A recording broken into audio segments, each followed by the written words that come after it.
Coming to you from the Oddball Podcast Studios in New York City. My name is Vin Forte, and you're listening to Oddball with Vin Forte. Go follow the show over on Twitter at Oddball Podcast, over on Instagram at Oddball_pod. Go subscribe, most importantly, over on YouTube, youtube.com/@Oddball Podcast. That's youtube.com/@Oddball Podcast, and wherever you get your podcasts from. You know where to get your podcasts from because you're listening to one right now. As you know, most weeks I don't come alone, and this week is no exception.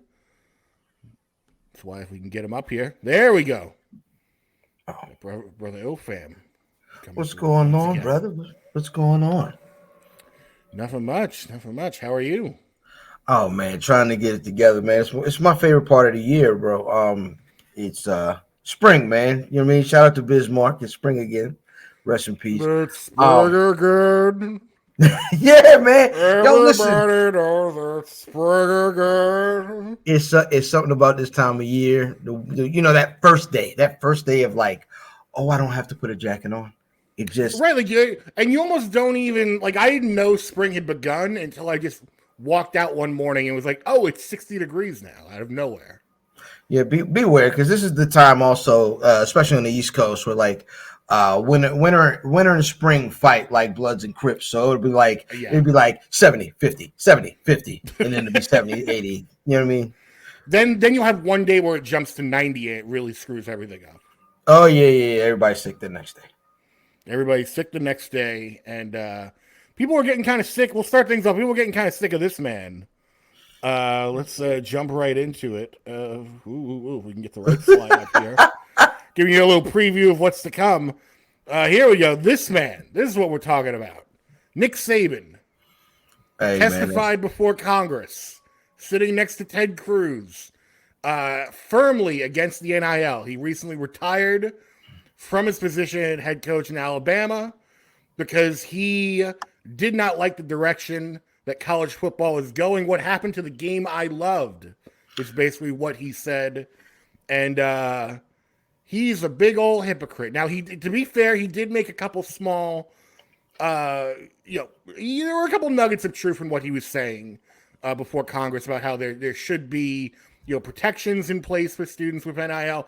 But by and large, this was a big exercise in hypocrisy because for years and years and years, he's the highest, guys like him, these head coaches at these colleges, are in many cases the highest paid state employee in their state. Certainly was the case with Saban. Players not getting any money, getting there. If they do get money, it's under the table, and they don't know any better because they're high school kids. You can't really blame them. The coach comes along and says, "Hey, we're gonna buy you and your parents a house, you and your mom a house or whatever." Like, what? You not gonna take it? So, and then people like Reggie Bush get their Heisman's taken away. So now the shoe is on the other foot. And yeah, we're in a Wild West period of NIL, but that I think is a different discussion that we can table for another time. The fact right now is that players are getting a little bit of money. Some players are getting a lot of money, to be honest, but like some players are getting, everyone has the option to get a little bit of money and sort of carve their own path out because the door is wide open for them right now. And he doesn't like it. He doesn't like that. He doesn't like the portal. So, what are your thoughts on Nick Saban and what's going on right now of him sort of getting out of the game because he doesn't like the way things are going? So, all right, let's get this out of the way. Like, F Nick Saban, right? I'm a Tennessee Volunteer fan, so F Alabama football, all that, right? He is normal. I'll say this. He's a normal, powerful person. When you snatch control, and that is what happens when it ain't fun when Bugs Bunny gets the gun, right? Like he has to acquiesce. Like now the kids can say, well, I mean, you ain't playing me, so I'm gonna go over there and I'm gonna go get some time. You know what I'm saying? I'm gonna go get some burn somewhere else, or I'm gonna go be successful somewhere else. And he don't like it. And you can't control who you get now. You can't control or be the bully who gets all the great players because your boosters are going to give these kids everything. Now these kids can get it themselves and they go directly in their pocket. And I don't even think it's about him being able to eat, monetarily from, those folks. But I think he wants that. He doesn't want to give up that control. Like I told you, there's no control. Yeah, that's it, man. Control is everything. And that's why, hey man, you can't tell a person who's been in power for a great deal of time that they can't do something anymore. They will rebel to the very, very end. And again, like, if he's saying gone are the days of the coach, recruiting, going to the parents' home and saying, we're going to, turn your kid into a man and we're going to mold them. And then, he can dip a year later if he doesn't like it, but the players can't. But now that the players can, it's like, oh, well, that's not fair. They don't know what they're getting into. It's like, well, I don't know. Seemed fine for you, and you could jump around and get the best deal. Mm-hmm. Why can't they jump around and get the best deal? And that's the thing. Is like it used to be that one decision, and you were stuck to it, right? You were like, especially you, like, a big recruiting kids, 5-star or whatever, and they're coming, they come to your house like Nick Nolte on Blue Chips and going to church with you. Ain't none of that no more. Or I mean, you can do it still, but if it don't work out that first year, like, you can't lie anymore. You know what I'm saying? Right. That whatever happens that year, and you come here, you're gonna start. It's a perfect position, and if it ain't now, the kids have choice. So I think it's great for the kids, man. And shout out to Prime, man, for highlighting that and being like, hey, kids, flourish. Yeah. Yeah, come here. Don't come here. Jump in the portal. Do what's best for you. Mm-hmm. Like, and it is a Wild West period right now, but I think, like most things, we'll get through it, and there'll be a standard that's set at a certain point. Mm-hmm. But but what you can't have is he can't be the one to set the standard. You can't have guys like him dictating to the kids now, oh, well, we need the NCAA needs to come in and put rules in place. Like, no, the time for that was years and years and years ago. Because if they did, and they did have revenue sharing programs in the past, maybe you don't get NIL or NIL to this extent. Because the thing that people have to really remember is that guys like Nick Saban will say, oh, well, this takes the amateur out of, amateur sports. Like, this is not like, oh, they might as well be in the NFL at this point. It's like, yeah. You know how much money these schools are making off of just TV deals alone? Like, that's a huge, like, the money that goes around the college football scene and ecosystem in general because of the TV rights. College Game Day, you don't have both Fox and ESPN pulling up to colleges every Saturday to do College Game Day shows. Just because. Oh, what's going on over there? I have no idea what happened there. Somebody sent me a goddamn message, and now my phone is like, let's talk. I don't know. There's a whole sitcom going on over there. But thanks, yeah, no, Junior. Going back to shout out to Junior. But the amateur aspect, like ESPN and Fox are not rolling up to these colleges on Saturdays, for nothing. Like, there's money floating around here. And up to a certain point, very, very recently, the kids were being cut out of that money. You would hear stories about how, oh, well, they would basically, for lunch those days, get handed like, a cold sandwich and an apple and some juice. It's like, what are we doing here? You can't even give them like full hot meals. Like, it was absolutely ridiculous. And again, these are full-time jobs for these students. Make no mistake about it. I didn't even play college. I played high school football for 4 years. Even at that level, most kids who were on the football team could not handle putting a job on top of that. No. Not even during the summer. You start with 2-a-days in August. So your whole day. 2-a-days, when you're not like in between classes, they want you in the gym. On your off days, they want you doing workouts. Like they want you. It's a full year thing. Mm-hmm. Yeah, it's so Nick Saban. I don't know. I don't know what the agenda is here. Again, you want some sort of regulation. I don't think it's going to happen. But what I do think is going to happen is I think these kids need to watch out, because a great example of where they need to maybe unionize a little bit is EA recently, because they've got the new college football 25 game coming out. Shout out to the old Bannon brothers. Yeah, and they basically came out, EA did, and said, hey, for NIL, we're going to offer players $600 in a free game for their likeness. And I bet to most kids, they see that and they just think, oh, cool, I'm going to be in a video game and you're going to cut me a check that I wasn't aware of until now for $600 and I get the game for free. Awesome, give it to me. And it's like, no, don't take the short money. And $600 is really short money. Like, that is absolutely the definition of putting the cart before the horse. See, it's interesting there, right? Because I want real players in these games, right? Or whatever. But I don't know if I'm that angry at all the kids getting $600 and in the game. And I'll tell you why. Is the majority of the kids that get this $600 in the free game aren't going to be the draw for that game. If they got dang Peter Jones from Wallahoochee, Georgia, that's the goddamn second string right tackle for Penn State, they're not buying the game because of him, right?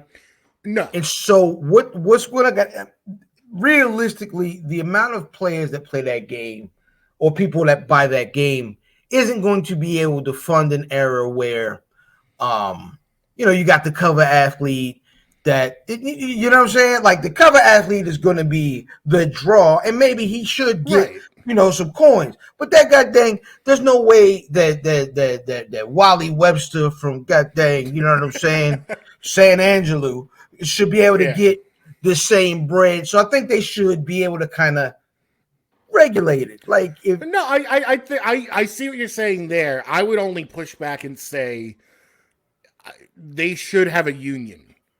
Mm-hmm. And the reason I say is because when my understanding is when I guess it's less so now because it's only like one company that does the NBA 2K games, and that's 2K. But when you had a lot of NBA games going around, the decision for how much players got paid went to the players union, and they sort of doled out like, okay, if you want the name, image, likeness for everyone, here's what it's going to be, and everyone's going to get a cut of that. That way, it's equal. That's why you had guys like Jordan and Charles Barkley, not cut themselves in because they wanted more money. Mm-hmm. And if you're the cover athlete, like, more power to you. You can go ahead and cut your own deal. But again, I think you need a union because there should be a SAG after $600. There should be a SAG after kind of thing. Yes, that makes 100% because it's a somewhat meritocracy. But then sometimes, listen, you just are a bigger draw, and so you should get bigger bread. And I think I'm okay with that. Like, you know what I'm saying? Like there's no way that Billy Bronson from the Bronx, you know what I'm saying, should get the same money as the starting quarterback for, I don't know, Alabama. Yeah. Now, we're going to stick to, we're going to move on from college sports, but we're going to stay with football for a moment. Because, I don't know if you heard, but we might have a brand new vice presidential candidate in Aaron Rodgers. Because this week, RFK Jr., who is not going to win, but is running nonetheless, has come out and said that he wants either, the short list is Aaron Rodgers and Jesse Ventura, are on the short list. Oh, he's a nut. Yeah, he was anti-vax. Well, his face is crooked. Look, his face is crooked. Like, I don't know why his face, like his eyes, you know what I mean? It looked like he had a fun. He looks like a funhouse mirror. He actually looks like Stephen Jones. He looks like Stephen Jones. He definitely looks like Stephen Jones. But I don't know, man. Regardless of the politics, Aaron Rodgers is apparently on the short list. I don't know. I don't think this is serious at all, but then again, nothing with Aaron Rodgers can really be, taken off the board. So, like, if this were to happen, does he think that he's still going to be the quarterback of the Jets and run for vice president? Have you ever heard Aaron Rodgers talk?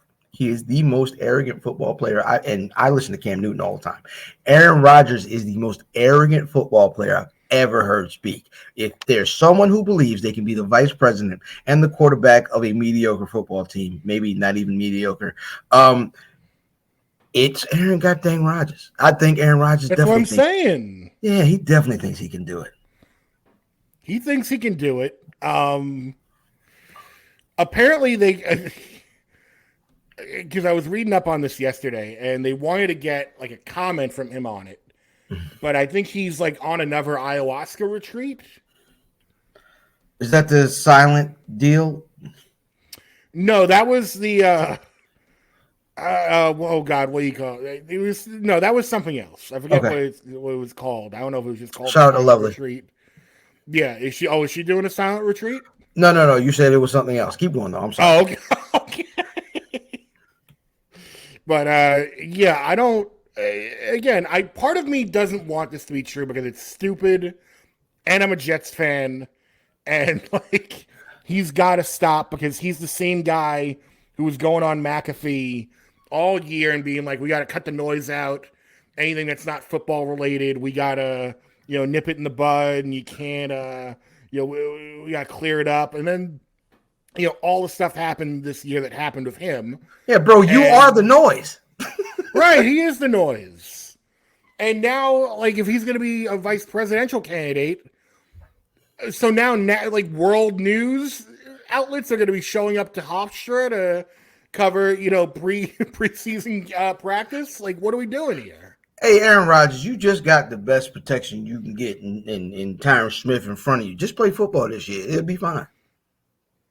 Well, it's the Jets, so I don't know if it'll be fine, but it'll be more normal than whatever would be going on here. And as if this wasn't a weird enough story this week, in far less serious news, I guess, we're gonna go to hockey, which you don't normally go to, but it is what it is. This week. 20,000 Jaromir Jagr bobbleheads went missing off a truck as if they were held up by the mafia. I'm blaming. Listen, I'm going to be honest. I'm going to tell you something. I don't know if you're going to have to cut this out or not, but I'll say this. I am 1,000,000% sure that black people aren't involved in this. I am 1,000,000% sure. You mean they're not stealing Jaromir Jagr penguin bobbleheads? No, 100% not. They are 100% not. This is definitely the work of like the Canadian mafia. The people who got Dino Bravo out of here. That's who you got to go see about these goddamn bobbleheads gotten stolen. It's the same people. I just saw the crime. Do you think people held up the truck and thought it was like contraband? Like they're supposed to be grabbing heroin? And they open it up, and it's like, what's this? Have you ever seen Harlem Nights? Yes. When he showed up, baby, I ain't coming back no more. That guy, right? When Richie Vento shows up to Calhoun's house, and it's supposed to be smack, and it's sugar. You know what I'm saying? He opens this. What is this? You hump? Like he went like that. That's what happened. That's what happened. What? All right. What's the best thing that could have been in that truck instead of the bobbleheads? Like, what's? Oh God. I mean, bobbleheads is pretty good. Like because if you didn't know the story and you were like if you didn't hear this story and you were part of the people thinking that you're gonna hold up a truck and there's gonna be drugs in there, and there's bobbleheads, I don't know if it's more ridiculous than bobbleheads. This is the second sports bobblehead story I've heard in the last 2 days. So, and I don't know if you're covering this. I don't want to like jump any guns. No, this was the only bobblehead story I had. So the Wizards did they're doing a DMV promotion this year, with bobbleheads, right? So they're doing 3 nights where someone from the D, so DC, and then the M, Maryland. You know what I mean? They're doing a night with a bobblehead from each place in Virginia, and the Virginia bobblehead is Pusha T. Right. Oh, wow. So then there's like, oh, wow. I don't believe that the goddamn Wizards who changed the name of the team from the Bullets to the Wizards are having a goddamn Pusher T, the biggest coke rapper of all coke rapping coke rappers. They're having a night where they're giving out Pusha T bobbleheads. Like, it might as well have a Pyrex measuring cup on the side of it because. But yes, this is the second. That's crazy. That's the second sports bobblehead story I heard. I'll even give you a third because I have not validated this. I've only seen this on Twitter, but allegedly, the Brooklyn Nets, a night or two after Ben Simmons was ruled out for the year, it was Ben Simmons bobblehead night. When you bought him, right? You bought him. No, no way. Not in a million years. Not even the second. No. What I mean is you purchased them, right? So you gotta still give them out. Like, you know what I mean? Oh, well, like, I'm not buying them, but they bought them. Yeah, they bought them. Give them out. Yeah, they got it. They're not gonna. You know what I mean? They're not gonna be able to move them. You can't like paper over a new face on a bobblehead. Like, you can't suddenly be like, oh, well, it's a Dr. J. We're paying tribute to Dr. J tonight instead. Like. Hey, if you're friends with me if you're friends with me on Facebook, which means you're like an old auntie, I just shared. There's some company that does like pro sports bobblehead or like paraphernalia, and they're selling the Jobu from Major League right now. I just shared it. They're selling Jobu, the statue that the Allstate guy was praying to. So, man, yeah, listen, bobblehead palooza got dang today, man. You know what I mean? Sports bobblehead palooza. I guess they're back. Bobbleheads are back. Shout out to the good folks over at Funko. Yeah. Well, I don't know if they're the ones making that. But I'm still shocked Funkos are still going strong. There's a new card store that opened up by me, and like half the damn store is all Funkos. And I'm just like, really? It's the ultimate in like it's us and our T-shirts, right? Like, we can listen. I'm a fan of XYZ, and you need to know it. So that's why I wear my god dang 6 feet under T-shirts. You know what I mean? Like, that's, and they're like generic looking enough that it's got to be pretty easy to just like pump out those molds. Yep, 100%. Hey, listen, if you get a chance to go to the Hollywood store, you can get a custom pop made, right? When BRP was in Hollywood for Mania last year, we all got bobbleheads made. Oh, really? So, yeah. Shout out, Mimi. Actually, Mimi gifted everybody. She was there a day early, and she got personal Funkos made for everybody. So yeah, BRP Funkos exist in the world. Sell some of those. It's some math Funkos going on. A Funko shirt would kind of be fire, but I mean, I'm giving away recipes at this point. Well, I just realized you're the perfect person for this next topic. You're the perfect man, because this is the Baltimore Colts conspiracy theory. So shout out to a late great friend of mine, Mr. Steve Whalen, who was a comedian here in New York City, and he had posited a while back a theory about the Baltimore Colts. Now, he used it as a joke to talk about him getting a scene cut from Law and Order that he was in. Boom, boom. But the reason this came up is I've been listening to Trey Wingo's new podcast. Shout out to Alternate Routes. and they go in on like, oh well, what if Penny Hardaway never hurt his knees or whatever. Like they do those what ifs. What if That's great. That's a great idea. So and so had worked out on this team or whatever. So they do a lot of those what if, and like the whole episode will be like branching off of like, oh well, if this happened, then you don't get this, and then if that doesn't happen, like I was just listening to the one on what if Chris Paul had been traded to the Lakers. Oh, and the league didn't block that trade. That's great. That's great. And the league didn't block that trade. So and then like everything that would have happened around that. So immediately made me think of this. So the what if, and then let me get your thoughts on this. So it's an NFL what if. Mm-hmm. What if John Elway had stayed on the then Baltimore Colts? Mm-hmm. In 1983, John Elway is drafted number 1 by the Baltimore Colts. He said he refuses to play for them because of the poor management of the franchise. He's quickly traded to the Denver Broncos. What if he stayed?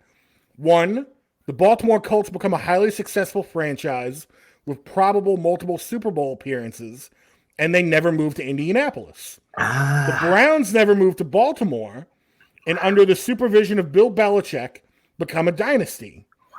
The Denver Broncos and New England Patriots, because of those two things, become perennial cellar dwellers because Patriots obviously don't get Belichick. Mm-hmm. The Baltimore Ravens and Jacksonville Jaguars never exist. Ever. And Indianapolis is awarded an expansion franchise. Now, here's where it gets interesting. Indianapolis Bombers is crazy. Paul Attanasio never goes into a deep depression he claims happened because of the Baltimore Colts leaving, which leads him to create the television classic Homicide: Life on the Streets. Okay. Paul never meets and works with Dick Wolf, who goes on to create the television classic Law and Order. Wow, shout out to Dick Wolf. So if John Elway, theoretically, if he had stayed on the Baltimore Colts, you never get Law and Order. Because the creator of Homicide: Life on the Street never falls into a deep depression over Indianapolis over Baltimore losing their football team. So does that mean Ice-T is still rapping? That could be. Hey, I mean he's been rapping this whole time. It's just nobody hears those albums. Like, but no, he says he's like nobody wants to see me rapping. Like. Well, that could definitely be part of it. The Mike Epps joke where he says he's tuned into an episode of Law and Order, and all Ice-T said was the body's been dead for about 5 hours. Like, you know what I'm saying? He's still calling checks. He ain't even doing nothing over there. Yeah, he's the best part of that show. I love what he's like. That means you're gay. Yo, that is a classic. God, listen. He is such a guy who's like, he's like, I date women and I have sex with men. He's like, I got news for you. He's gay. That's a great clip. That is a great clip. But no, Ice-T is an underrated actor. When he did that Danny O thing on New York Undercover, legend, absolute legend. But yeah, man, listen, I love these conspiracy things where people talk. Have you ever heard the Cal Ripken theory about who's supposed to be banging his wife at his house? No, there's a whole podcast about this that it's some legendary actor was supposed to be banging Cal Ripken's wife while he was at a playoff game or during the Iron Man thing. I cannot remember. It's not. I don't think it's Kevin Costner, but it's someone like that. Right. That was supposed to be. Oh gosh, I cannot remember that. But I love these big sports what ifs, and I think there should be more. What's your favorite sports what if? My favorite sports what if is probably Penny Hardaway getting injured. Because if he doesn't get injured, or I guess you can even run it back and say, what if Shaq never left Orlando? What if Orlando had, ponied up the money, that Alonzo Mourning was getting, and gave that, and they actually matched that amount to give to Shaq instead of lowballing him and trying to finagle a deal at the last minute, even though he already signed with the Lakers. Because the Magic were the team of the 90s. That's what they were called at the time. They're like, oh, this team, even though they lost in the finals, they're going to be back time and time again. And it just didn't happen. And again, you talk about things branching off from there. if Shaq never goes to the Lakers, that's a huge, because then you don't get a dynasty, or you maybe don't get a dynasty. Maybe you get maybe they win a couple. I don't know, or maybe they win nothing, and then now you have to look at Kobe Bryant's whole career and go, well, where does that leave him? And then everyone who played with Kobe, and then basically, does Shaq leave to go somewhere else instead of the Lakers after a certain point? It affects the Heat because the Heat never get that first championship because Shaq never goes to the Lakers and then gets upset and goes to the Heat. So you've got all these teams that would have been affected by just Shaq staying in Orlando.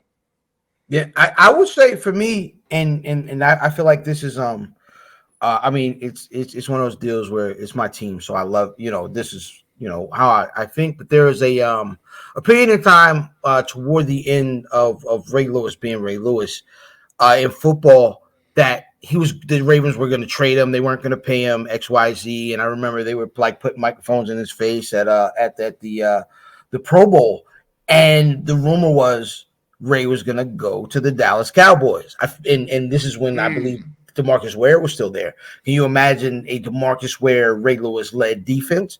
Which is you got to remember during that time, Tony Romo was working 8-8 Magic with historically bad defenses, right? So you put those two together. Tony Romo probably wins a Super Bowl or two.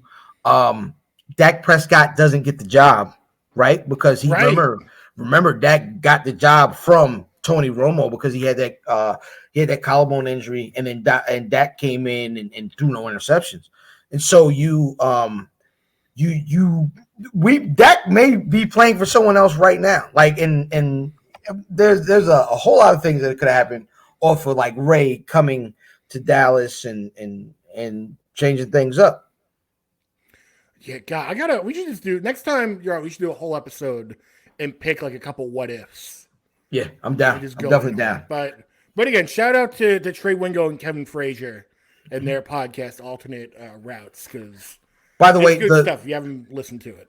The rumor is the name of the podcast they did do about Cal. It's Cal Ripken and Kevin Costner. The rumor is Kevin Costner was banging Cal Ripken's wife, and some some cop helps it facilitate things. It's a very crazy story. Like if you get a chance, it's called The Rumor.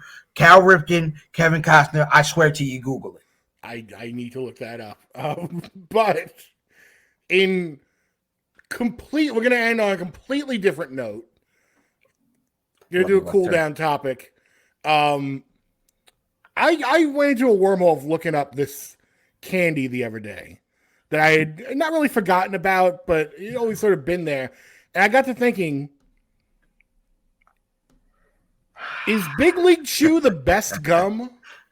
That's good. Huh. Think about it, because nobody eats it. Most people don't just grab Big League Chew as like a casual gum, but when you see it somewhere, it's always like, oh my God, Big League Chew, I love that. And then you eat it and you're reminded like, oh, this is the superior. It's like thicker than regular gum. When you're chewing it, it's got a bold flavor to it. What's better than Big League Chew? So also you can regulate it, right? Because if yes, like my wife is always the person who like tears off the piece of chewing gum because she doesn't want a big piece of gum. So you can regulate how much you have. I'll tell you the only problem. I'm a bubble yum guy. I think I'll always be a bubble yum guy. There's two reasons why I can't ever give it to Big League Chew. A, there are no Gonzo grape or Hawaiian punch flavored Big League Chew. And the number of flavors of bubble yum is, but there is a great Big League Chew though. Right now, there's a grape, but it's not Gonzo grape. Gonzo grape was special. Grape. What is Gonzo grape? Gonzo grape was the flavor, man. That was my go-to. Like if I get a couple bucks and I can go into the store and grab some bubble gum, it was Gonzo grape or Hawaiian punch flavored bubble yum. Those were the two flavors. I remember Hawaiian punch flavored, but that I miss. That I miss the Hawaiian punch flavored gum. Mm-hmm. But yeah, I listen. Big League Chew has an amazing argument for goat gum. I think they're still at the registers at like Dick's Sporting Goods. Like if you're in that lane, you know how they got like the quick buys on your way out. You get some soda or water, and you can get some Big League Chew sitting right there by the register. So yeah, hey, listen, the staying power is undefeated. Yeah, I know they did it as like a alternative to like dip and all that and snuff and all that crap that people shoving their face in Major League Baseball. So yeah, man, hey, they definitely got an argument, is what I'll say. I can definitely rock with it. Yeah, I would agree. And Big League Chew, if you're listening, let's do an unbox. Let's partner up, baby. Give me some flavors. I'll do an unboxing. Whatever you need, I'll send some swag over. Hey, listen, the Oddball mystery flavored Big League Chew would go crazy. You know what? You talked before about getting the BRP bobbleheads. I was on the Big League Chew website. You can get customized Big League Chew pouches. Oh, wow. Where it's just a big picture like Cal or Mimi on it. That's insane. That is insane. Listen, customization. There's something to be said. As I take a sip of this bottle of Crown Royal, I have a customized bottle of Crown Royal over there that my wife bought me for, I believe, my 40th birthday. It was like, you know what I'm saying? You can get customization is the key to everything. Shout out to the young ladies over at Wrestling Wind Down. Those goddamn, bad bees for XYZ went crazy. So yeah, man, there's something to be said about customization in all these type of products, man. Yeah. So if you want some customization, go check out Fam over on Twitter. I don't know. You're not doing it. There was just no segue there. But people want to follow you as we wrap up this episode over on social media. Where can they find you? Hey, man, LFam790 on your social media choice. At Black Wrestling, you see it, you know what I mean?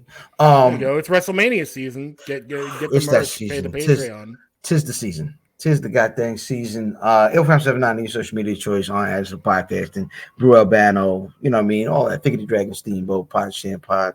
Yeah, God's favorite podcast, There you go. And this is not the first podcast you've done this week. You also popped on Apartment 5B. Yeah, man. Shout out to the good folks. We had a great time, man. It was cool. I love talking. It was basically we talked about Blockbuster, box office, like things that pull people. And we had a good time over there, man. Shout out to all the guys over there. We had a good conversation. Yeah, so go check them out. Again, go check Fam out. Wherever you get your podcast from, Black Wrestling, pay the 1, pay the 10 over on the Patreon. Mm-hmm. And I think that's going to do it for this episode. So, with all that said, go follow the show over on youtube.com/@oddballpodcast. I'll see you back here, same time, same place next week. Bye-bye.